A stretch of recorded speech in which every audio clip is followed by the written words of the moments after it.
This presentation is brought to you by Arizona State University's Julianne Wrigley Global Institute of Sustainability and a generous investment by Julianne Wrigley.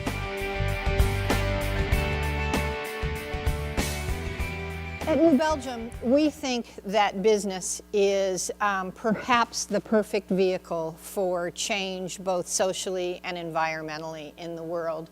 There are great concentrations of material resources, enthusiasm, intellectual vitality, and not to mention heart in the world of business. We have intractable social issues, intractable environmental issues. They're big issues, and we think that business has a really strong role to play in this process.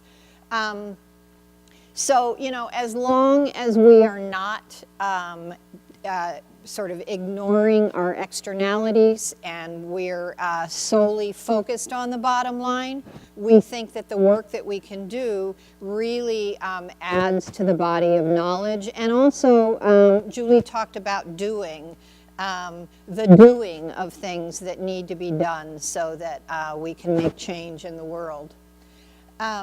At New Belgium, we think these three things, people, planet, and profit, are interlinked. So we're successful not in spite of these three things, but because of them. In order for us to be successful with our coworkers, we also need to be sure that our strategy involves profits, and it also involves how we show up in terms of our impact on the planet. And those three things are tightly interwoven, and we're very comfortable with that because we think that they work in sync with one another, and the grouping of the three is what makes the whole the most strong.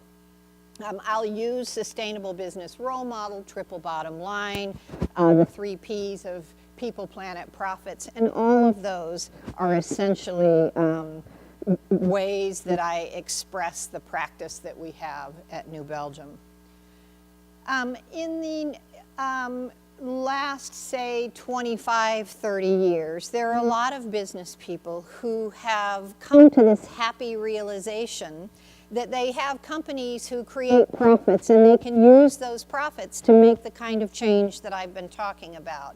You think about Yvon Chouinard of Patagonia, Gary Hirschfield of Stonyfield Farms, Gary Erickson of Cliff Bar, people who have said, you know, I come from the 60s, I'm really interested in this notion of social responsibility and environmental calculation to make sure that I'm really taking this into account in terms of my bottom line.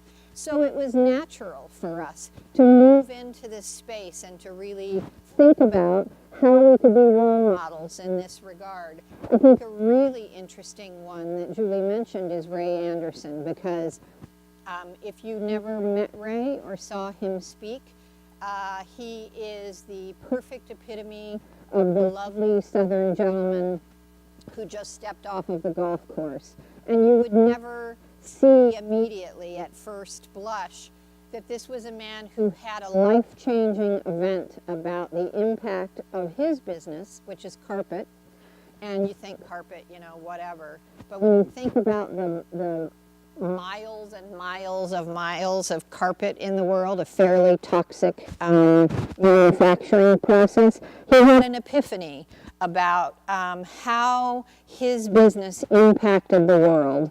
And he set about some serious work to make change. So I kind of started with the hippie side of the equation, if you will.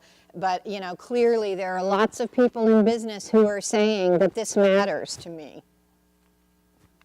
So at New Belgium, my dear husband, Jeff Liebisch, and I started the brewery in the basement of our house. And I would say that that was probably, you know, half of the square footage of the stage up here. It's one of those classic American success stories. It always is a tiny bit embarrassing for me because we took a second mortgage out on our house. We maxed out all of our credit cards. I was a social worker. Jeff was an electrical engineer. They do not send social workers things in the mail that say, you have been pre-approved for a $10,000 line of credit. But in those days, in 1991, they did send those to engineers, and we filled all of those suckers out. And so I used to give a speech that was called Visa Has Been Very Good to Me, because that was really how we capitalized our business between the second mortgage and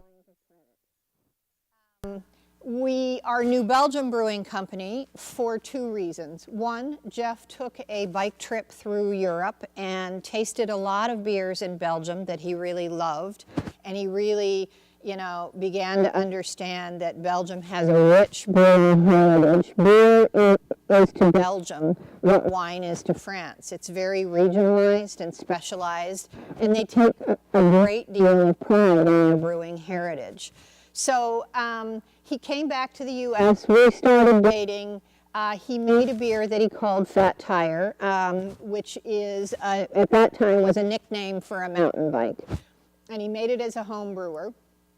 And we were getting serious, and we decided we were going to do this both marriage thing and brewery thing, and they were really conflated. We got married in September and broke ground for the brewery, which was attached to our house in March, and started selling beer by the end of June.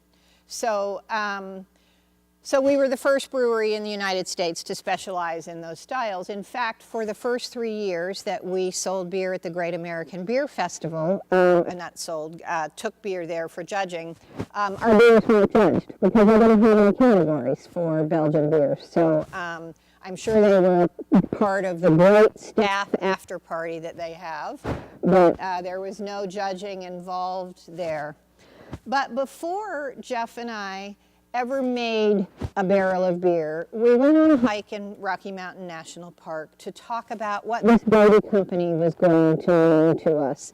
This is the social worker side of the equation. Jeff was very good at devising recipes and building equipment, but I said, well, I just have this feeling it's going to be really important that we kind of get some clarity and alignment between us about what's going to matter to us. So we went on this hike, and we said we were going to produce world-class beers, and we were going to promote beer culture, and we were going to be environmental stewards, and we were going to have fun.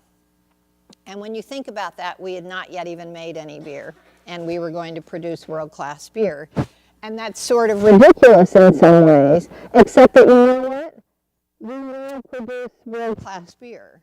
And this is one of those lessons about you sort of have to decide what's going to matter to you in order to get where it is that you want to go. And so this codifying what we stand for and using it as our map as we pioneered our way through the business and beer landscape has been absolutely rock solid fundamental to who we are. And for those of you who are in business, contemplating business, in B schools, in sustainability work, who are thinking about your next big gig, I would implore you to think about making sure that you really have a solid map that, that sits at the very core of who it is that you want to be.